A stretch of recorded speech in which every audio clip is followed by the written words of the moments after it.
Bendiciones. Soy el pastor Teodoro Hernández de la Iglesia Viento de Dios en la ciudad de Toluca. El devocional del día es Librado de la angustia. En el libro del Génesis, capítulo 35, versículo 7, leemos: Y edificó allí un altar, y llamó el nombre del lugar El Betel, porque allí le había aparecido Dios, cuando huía de su hermano. Este relato nos muestra que Jacob edificó un altar a Dios, y esto implica trabajo y esfuerzo. El altar es símbolo de la adoración a Dios y la comunión con Él. Debemos reconocer que la comunión con Dios demanda de nosotros perseverancia, expectativa y una continua pasión por el Señor, pues es algo que no se construye de la noche a la mañana. Esto requiere tiempo, dedicación, constancia. Tampoco es el resultado de un accidente.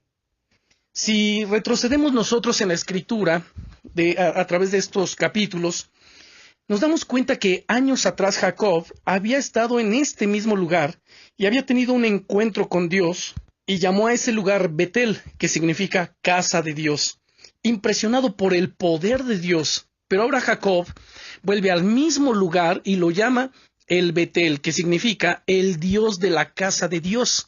Ahora ya no está impresionado por sus obras, ni por su casa, sino por el Dios que hace las obras, el Dios que habita la casa. Ahora conoce más a Dios, conoce su amor, su fidelidad, su cuidado y protección. Allí le había aparecido Dios, cuando huía de su hermano Esaú. Aquí recordaba Jacob muchas cosas. En primer lugar, que había engañado para heredar la bendición, usurpando el lugar de su hermano. Segundo, que su hermano lo perseguía para matarlo. Tercero, que en medio de la crisis Dios le había aparecido y prometido su bendición y protección. Y cuarto, que Dios había cumplido sus promesas guardándolo y prosperando su vida.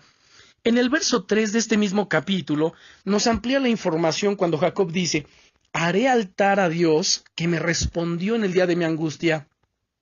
Él huía bajo amenazas de muerte y llama a este tiempo el día de mi angustia. El término angustia viene del hebreo tzara, que significa aflicción, aprieto, calamidad. Yo no sé si tú en este momento estás atravesando un día de angustia, un día malo. Yo no lo sé. Dios sí lo sabe. Y Dios, así como lo hizo con Jacob, que lo protegió y lo libró del mal, Dios se quiere revelar a tu vida si tan solo te atreves a confiar en Él. Dios lo había protegido, lo había librado del mal. Este es un altar para dar gracias a Dios por su protección y bendición. Qué importante es recordar que vamos al altar no solo a pedir cosas a Dios, sino también a adorar y a agradecer todos sus favores y sus misericordias con las que nos corona día tras día.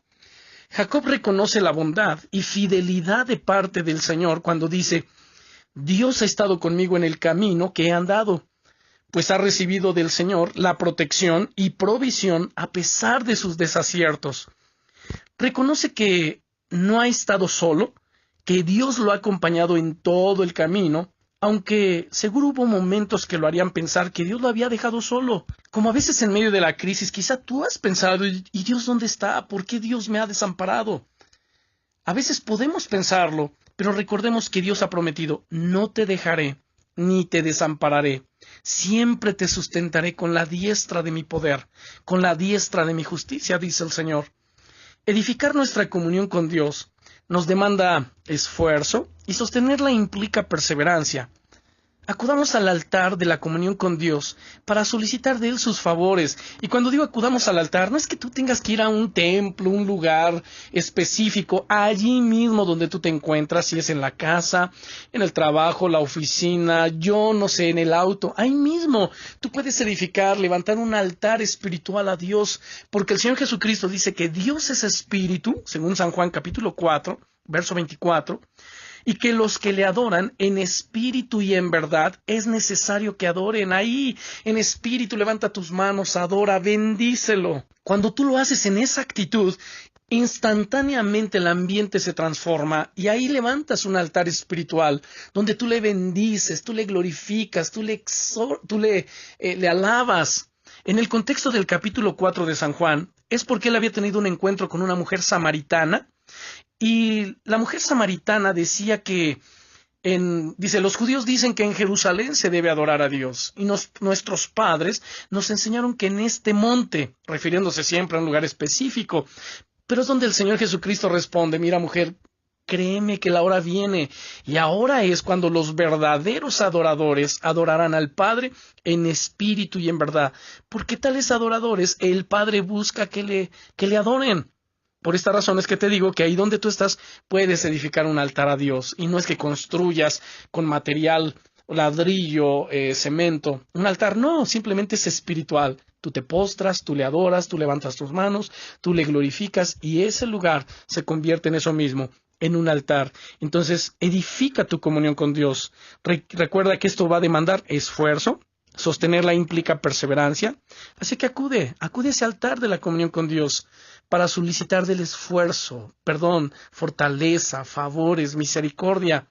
Pero también vamos a adorarle y a agradecer su compañía, protección y provisión a lo largo de nuestro camino por esta tierra, pues somos extranjeros y peregrinos, porque nuestro destino es el cielo. No te olvides de esto y oremos. Padre, en el nombre del Señor Jesucristo, te damos gracias, Señor, porque tú nos libras de la angustia, tú nos libras de nuestros temores, porque tú estás con nosotros para sostenernos, para guardarnos, para bendecirnos, porque no somos buenos, Señor, no somos perfectos, pero somos perfectibles, estamos en el camino de la perfección, y eso tú mejor que nosotros lo sabes, y tú nos ayudas, nos fortaleces, nos tienes paciencia, a pesar de nuestros desaciertos. Te pido que nos ayudes, que extiendas tu mano de poder en este instante, y que tú libres de la angustia, Señor, a los atribulados, a los angustiados, a los afligidos, que tú les des una inyección de fe, que su fe crezca, se fortalezca en ti, porque tú eres nuestra ayuda, tú eres nuestro sostén, tú eres nuestro refugio y nuestra roca segura, nuestra roca de salvación. Muchas gracias, porque en ti somos librados de la angustia, como lo hiciste con José, con Jacob, con Moisés y con gran cantidad de hombres a través de la historia de las Escrituras, pero también de los tiempos cristianos. Muchas gracias, amado Padre, en el nombre poderoso del Señor Jesucristo. Amén. Bendiciones.